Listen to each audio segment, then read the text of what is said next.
Wheel of Death. I mean, Wheel of Fame. Wheel of Fame, because we're positive and sunny here at NVPro. We have good feelings and happy thoughts. So we aren't going to have the Wheel of Fame today, but we do still have the ever-present and very popular Subway gift cards going out to people who attend the meeting today. As always, we'll have the chat open. We'll be monitoring that if you have questions. Today's meeting or today's time will be a little bit more, let's say, informal. So if you have questions, feel free to ask the questions. It'll be John Anderson and myself talking and presenting. So you can feel free to ask questions. And like I said, at the end, we're going to do some demo stuff. We have a couple of things we want to show you. We'll be a little bit sensitive of time, but if there's something specific that you would like to see, or if you have a question about something you would like to see, feel free and we'll give you the live look at it, and you can kind of see how the sausage is made, so to speak. So without any further ado, I'll just take a quick look here. It doesn't look like we have anybody waiting. I will try to pick the right screen to share. I don't think I need to share my audio, so let's see. Are you guys able to see the screen with the NVPro logo? Looks good. All right, well, let's go from there. So, welcome to the NVPro Power Lunch, where we're talking about Veeam. I think we already kind of went through that piece a little bit. What is Veeam? Veeam is software that's used to back up, restore, replicate data on virtual machines. Veeam kind of came into existence around 2008. I have enough white hair in my beard to remember that happening. I remember Veeam coming on the scene, and actually in past lives was an early adopter of the Veeam technology. So Veeam's been around for a while. Veeam is tailored to work in virtual spaces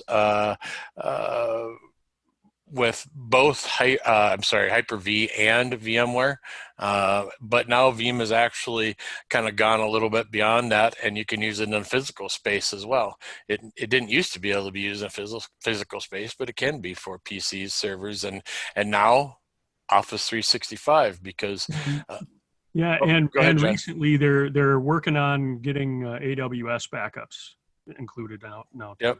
So they are expanding their footprint, their sphere of influence, if you will. But again, that Office 365 has been some interest. People have asked about that, and it does do a good job of backing up an Office 365. Kind of an interesting tool.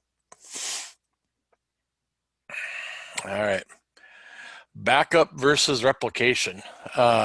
Backup and replication are two different things.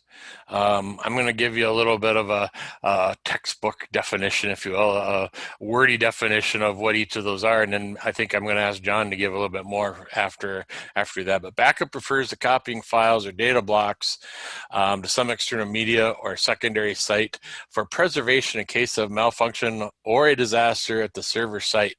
I'm not going to read the last sentence. Replication is the creation of an exact copy of the virtual machine in the native format on a spare host. It synchronizes the copy with the original VM, virtual machine.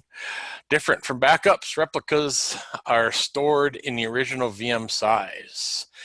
So when I think about a backup, I think about, kind of Legos and building it from the ground up, block by block. When I think about replication, I kind of think about a Polaroid picture, a picture of that state of the machine. And when we do replications in succession, what happens is the changes are carried over into the replica. John, do you want to add to those thoughts? Sure. I'll start with replication. Replication is literally a copy of your virtual machine that is instantly runnable. In other words, your virtual server dies for whatever reason.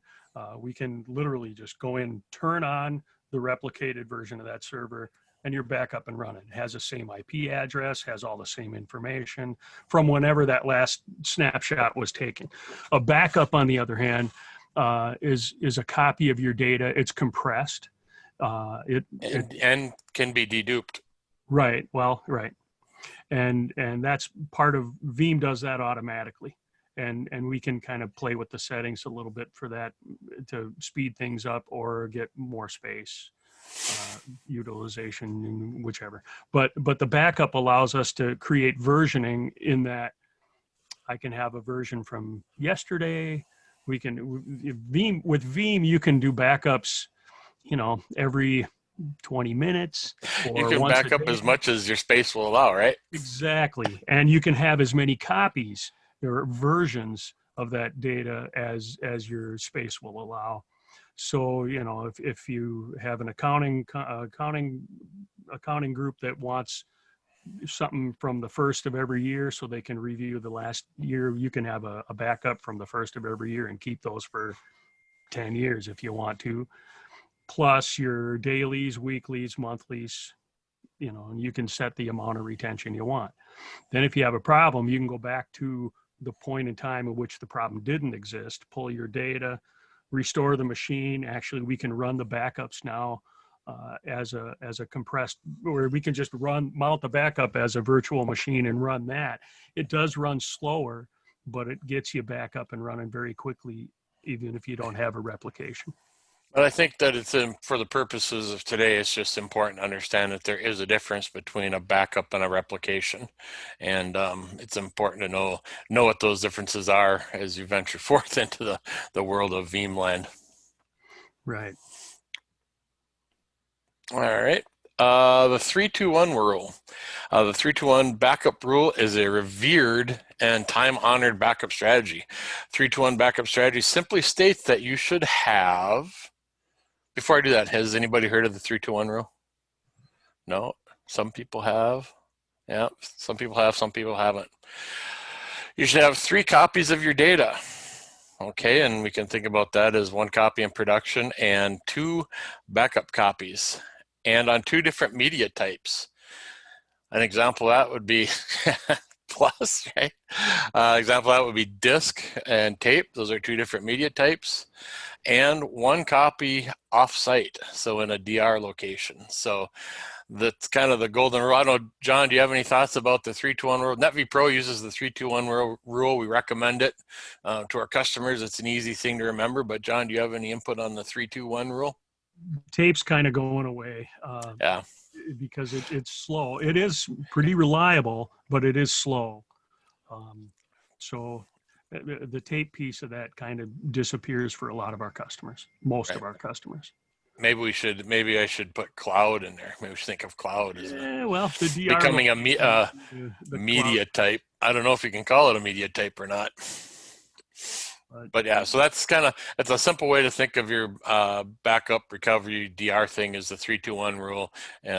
Like I said, it's an easy thing to remember, and it kind of helps frame in the conversation, especially if you're a person who has to work with executive management and help them understand why we do the things we do. The 3-2-1 rule is a very easy and can be obviously a graphic way to explain what we do and why we do it.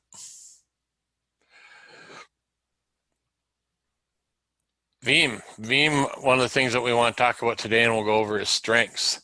So some of the things that we talk about as strengths are that it's very strong, it's tailored for virtual environments. So as I'm an advocate for virtualization as we move forward into using the power of virtualization, Veeam is very good in virtual environments, working with both VMware and Hyper-V and others, but the gorillas in the room being VMware and Hyper-V as far as virtualization. It does file level restoration very well. I think we'll see a little example of that earlier, or example of that a little bit later here when John does the demos, but this can be very important, especially if you're supporting a population of, I like to call them internal customers who have needs. And when those customers have needs, being able to do a file level restoration in a simple and straightforward way is very valuable. Low error rates. It does a great job of backing up don't have a lot of errors. When you do have them, you're able to detect that and take care of it. Do whatever you need to do to remediate that issue. But the error rates themselves are very low in the Veeam environment, and it just works. I mean, we can go through a bunch of other things, but at the end of the day, it just works. It's a great way to describe it. It's not, some applications require a huge degree of care and feeding, and there's tuning, and you add that technology, and all of a sudden you have to add somebody who their job, their focus is the care and feeding of that technology. And Veeam isn't necessarily that way. I mean, you can get it in. It's not, you don't want to do set it and forget it, because you do want to make sure that things are happening, but it doesn't have the care and feeding requirements of other applications. John, do you have any thoughts on any of those? It also, file level restoration is one thing that it does. You can restore files, folders. You can restore whole machines. Like I was saying earlier, you can take that backup, mount it as a virtual machine, and run it, and it'll track your changes. And then we can do the long restore, and get your virtual machine back up and running. And it'll incorporate all the changes you make while it's running as a backup into the final machine. So it's very handy, very nice. So with that's kind of the end of the things that I have to say. The cartoonish piece that I have to add to the mix today. I think that we're going to step into some demonstration from John, the file level restore being one of them, one of those things that we want to talk about. And John, I think I'll shoot this over to you, and I will make you, if I can, actually. John, are you able to share your screen? Right now it tells me that now it is. Now it's yeah, should be able to. Good. There, we're just going to go right for the one window that I want. Going to move it down where I can, well, no, I'm going to leave it up there. Okay. This is a client that we have that graciously allowed us to do this. They have some VMware. They started off life as a Hyper-V shop, and then we converted them over to VMware for a bunch of reasons. We think VMware, generally speaking, is superior to Hyper-V due to compatibility issues and other things. Microsoft, if you're listening, the opinions of our technicians don't necessarily reflect the opinions of NVPro. Right, that is my opinion. But okay, but we might have tests. We might have tests that we will neither confirm nor deny that show this. So actually, most of the issues are around updates and the way that VMware does updates versus Hyper-V. So, but setting that aside, you notice we got a couple of different things going on here. We got 3 VMware backups. Those are virtual machines. Those are servers. Then we've got some Windows Agent backups, which are physical machines that we're also backing up using, here, let me hide this because it's in the way. So those are actual workstations, huh, John? Physical machines? These are physical machines that we're backing up with Veeam that we do through Veeam backup and replication. And Veeam didn't used to do that. I mean, when Veeam first started out, it was all virtualized, and that's kind of a handy new deal they got going on. Yeah, we're at version 10, which is the current version. They started that in version 9. So they started that maybe a year and a half ago. Yep. Maybe, yeah. And it initially was a little buggy, but they really got it. They really kind of got it down to a science now. Just kind of to give you the basic overview, if I click on a job here, it tells me what the last result was. I have one virtual machine here. It was successful. That was successful, and the overall job was successful. We can put more than one virtual machine in a job. We got a client that runs a dozen virtual machines in one job. I personally don't like to do it that way because if one fails, it can cause the whole job to fail, and then nothing else runs after that. If so, and I like to be able to go the last result success to all down the line. I know things are looking good. I know each machine is good. If I do have a problem, it points to me and says, that's the machine, that's the issue. So that's just a personal preference of mine for setting up stuff. Veeam lets you take a look at the logs for each job. It shows you read and write throughputs. Now this is this and how long the job took. The duration of this job was 3 minutes, 51 seconds. It's an incremental, doesn't take long to do. We have jobs that run, the vast majority of our clients use a full backup once a week, usually Friday night or Saturday night. And those jobs take a while, some hours, but the incrementals don't take long at all. And then those we can, depending on what the retention is, we can have one. If we have a week's worth of retention, we have one full backup and 6 incrementals. If we have 2 weeks worth of backups, we have 2 full backups and the rest are incrementals. Of course, that adds up when you talk about how much space we need. So you can, even I think that's an important thing. Space is always a consideration with right. these, And so you got to balance your available space with your retention. And then there's a little more to it in that if you need to mount that backup as a virtual machine, it's got to run somewhere, and that takes up some space too. So you got to have some free space overhead in your environment in order to do that. So for an example, this is just the overview of the log, and it just shows us each step, how long some of the steps took. Some of them are just informational, so they don't have really a time. If you want to dive a little deeper, you can click on the actual virtual machine, and there's a lot more involved in and it just shows us every step, what it's doing. So their individual log entries are really nice in that they really tell us what's going on, and we can dig deeper than that too if we need to. Generally, I don't have to. I've seen the majority of the errors. The majority of the errors that I've seen, I kind of now know what to do about them when I see them. It comes in handy, right? It does come in handy, and I've been staring at these things for 5 years. Could we show how easy it is to do a file level restoration on a machine? Sure. Okay. So if I go down to backups and disks, let's just pull, let's go to the DC. Why not? And I can see right now I've got a total of 12 restore points. So I'm going to just go back to these are both full backups, and then there's incrementals involved. That one I probably should have gotten rid of, but okay, so I'm going to do you can do an instant VM recovery. That's mounting the backup as a virtual machine. Of course, you don't want to do that if the actual virtual machine is running, because then you got IP conflicts and a lot of problems. We're not going to do that. But if you had to, it's there. But it's there, right? And we have had to use that. So yep.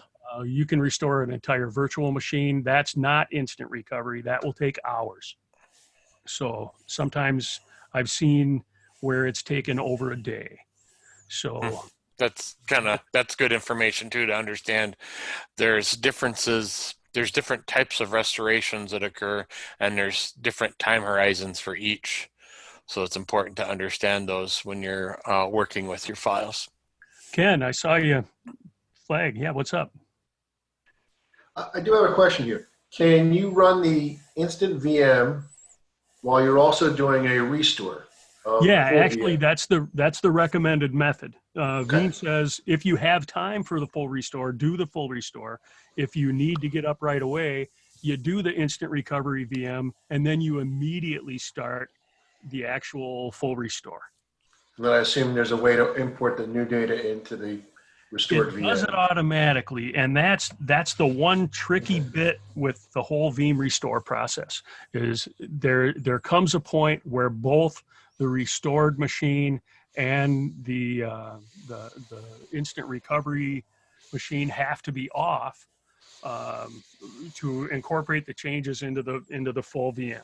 So Okay. last time I did it, it was about a 4 terabyte virtual server, and it took about 20 minutes of downtime. And you can't tell when that downtime is going to happen. It just happens when it's done doing the restore. Then it shuts down both machines and incorporates the changes, the change data into the new virtual machine, and then powers a new virtual machine up. And right now we don't have a way to tell when that's going to happen. It just happens when it happens. I would So say that during this process, and an important point is if you're a person who has to request storage or money for storage, or you're a person who does approval for storage or money for storage, this is an important thing, because this is where space gets used up. You know, right, you want to think about your production environments, and if you want the ability to do these types of gyrations, you know, if it's important and you need to be able to restore it, you need space to do it.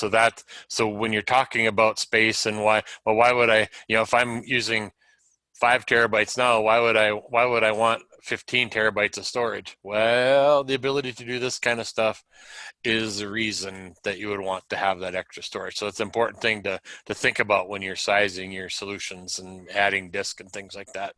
so here initially we had about 6 terabytes of storage. We pretty close to maxed it out at one point.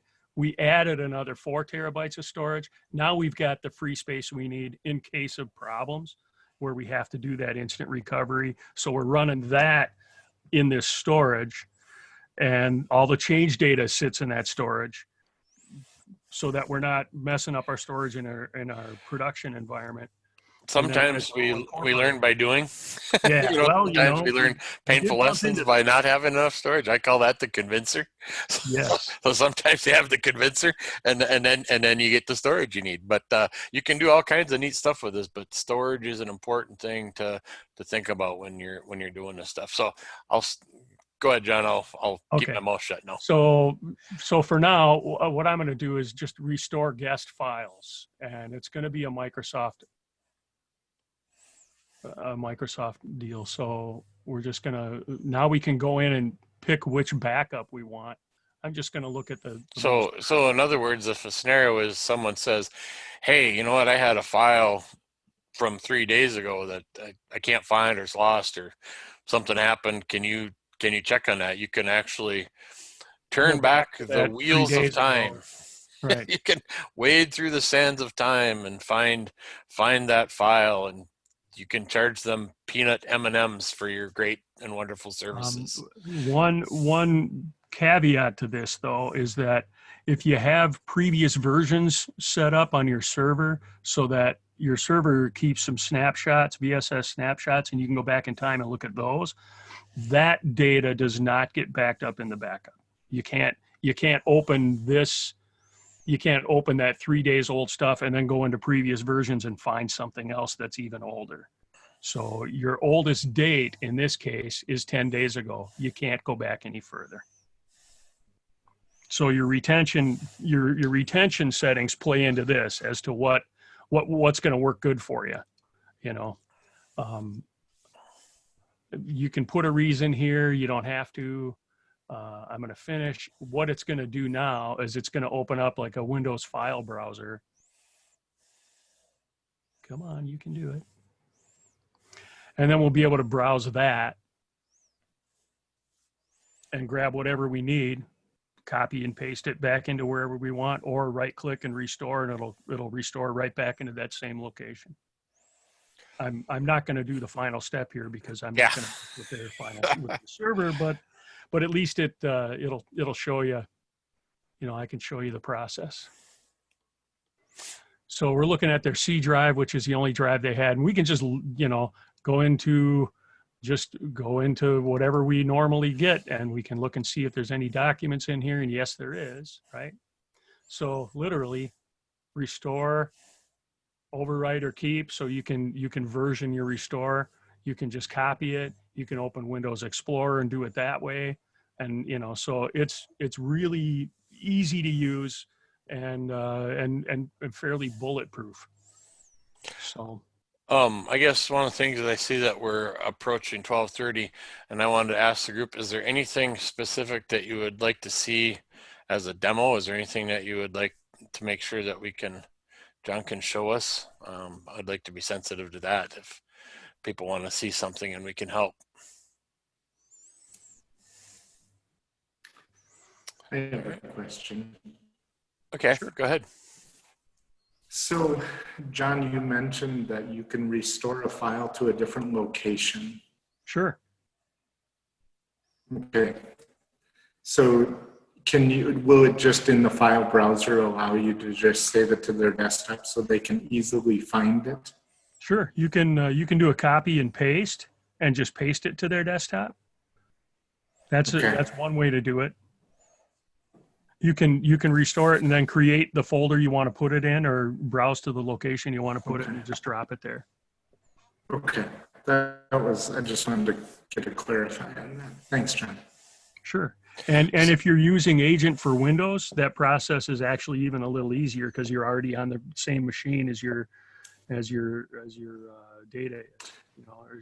Probably should. I'm going to test that today, I think, just to make sure. So, Yeah. okay. Yeah, Thank you. Dan, if you're testing it out and you get stuck or have any questions, just shoot us an email. We can help you step through it. But yeah, and that's kind of interesting is that the internal customer, the user communication is also an important thing because you can kind of freak people out by stuff appearing on their desktop and things like that. So it's good to let them know and having that communication too, because all of a sudden they'd be like, oh, what's going on? So anyway, that piece of it is the human element is an important piece to think about. I gotta mention that as end users, you guys probably wouldn't have to deal with Veeam support much. In my role, I do, and I got to tell you, Veeam support, those guys are incredible. They know their stuff. They're willing to work with you. They're willing to jump on a machine with you and work through a problem. They're incredible. The original Veeam software, I think, is based out of I'm going to say Ukraine or somewhere, the Eastern European bloc, somewhere out there. Most of their support is U.S. based. If you call at night, you'll get the guys from Ukraine. They speak pretty darn good English, and they know their terminology and they know what they're doing. I have, in the midst of major issues, I've spent literally hours on the phone with these guys, and they'll hang with you for that long. That's actually a good point, John, because I think we've all had negative support experiences and things like that. So then the result is that then we don't call and don't ask for help and things. But this is one that if you do have questions and you do need help and you feel like you want to call them, the support has been positive. It's a good experience and they want to help. So I think that's definitely a noteworthy thing. You're not waiting for 45 minutes for somebody to pick up the phone. And you don't need to be a mad scientist to understand what they're talking about. I mean, they will walk you through it and they'll be supportive and helpful. And you don't need to have a degree in engineering to understand what they're saying. So yeah. I wanted to throw that out there because I've run across plenty of situations where that's not the case. So good question, Dan. Anybody else have a question or want to see anything specific or?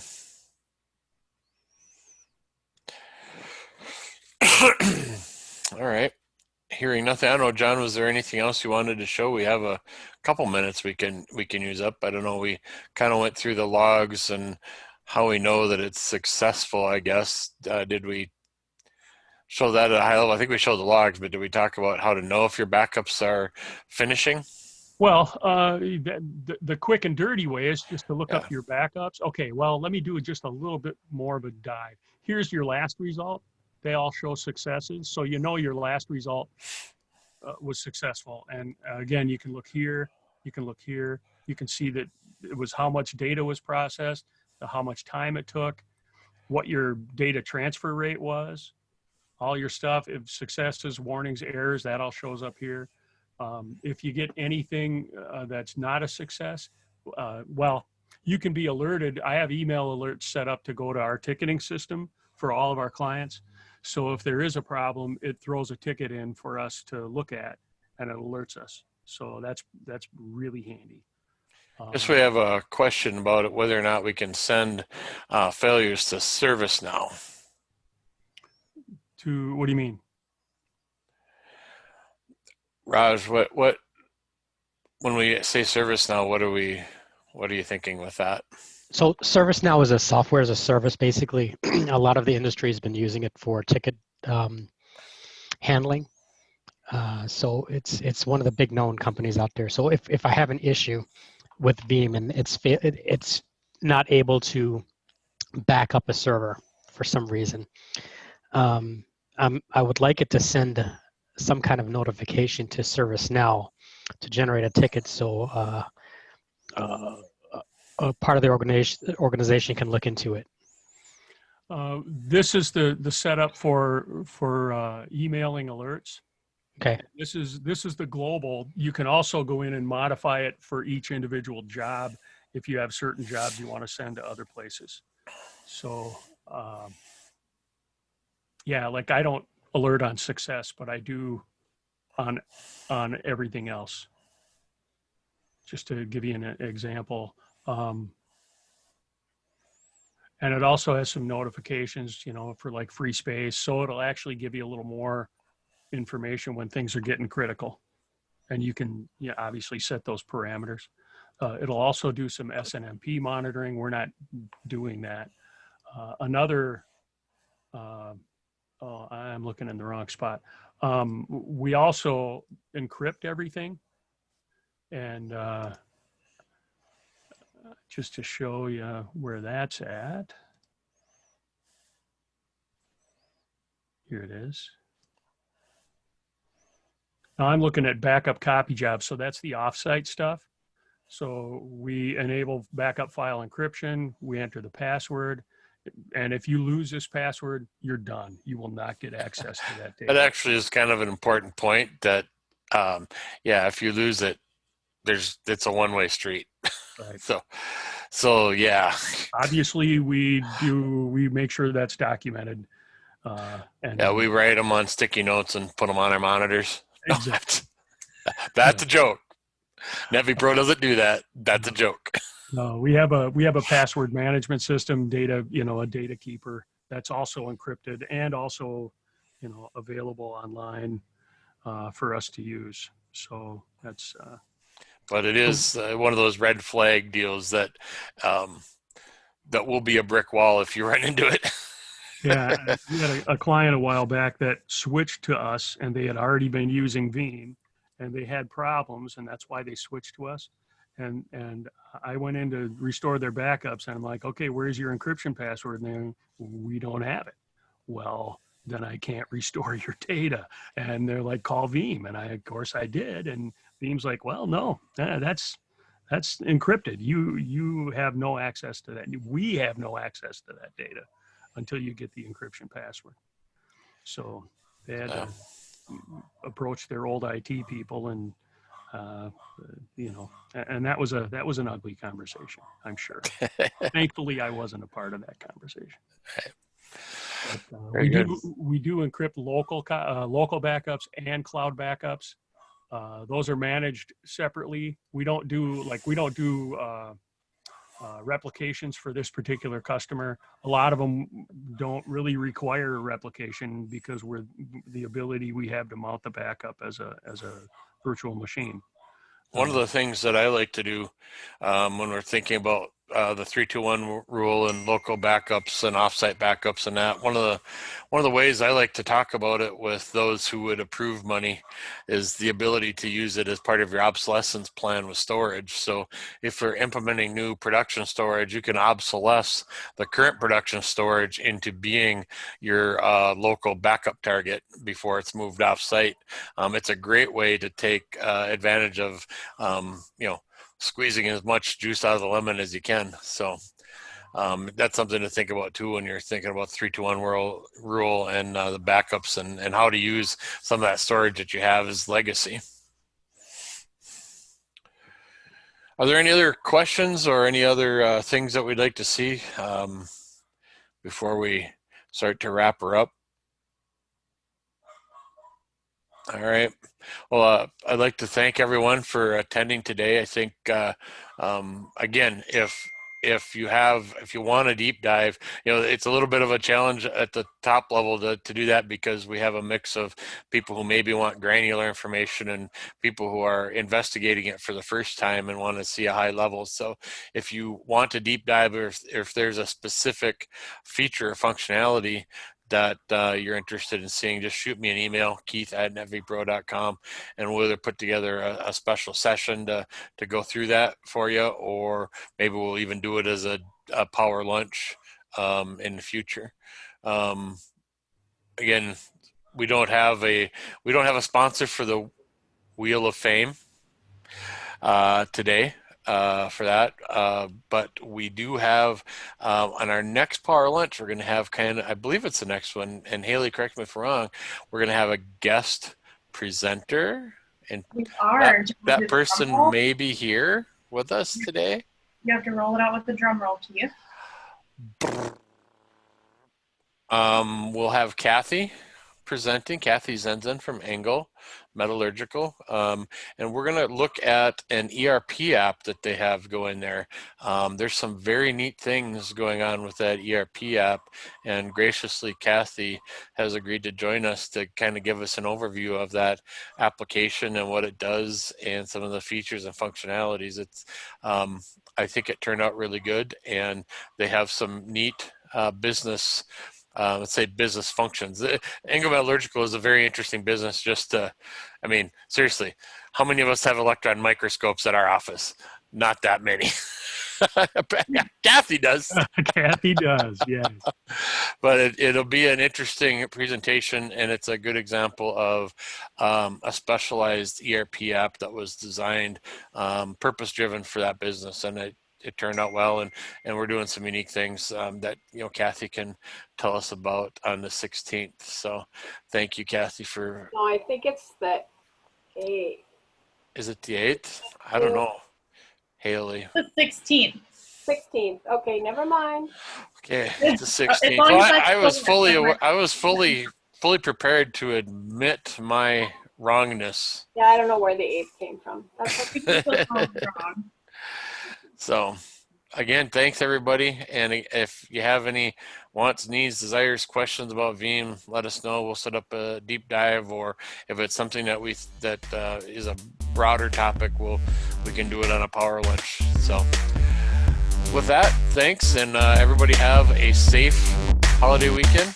Enjoy yourselves, and take care. Thank you again. Thanks, guys. Cue music and out.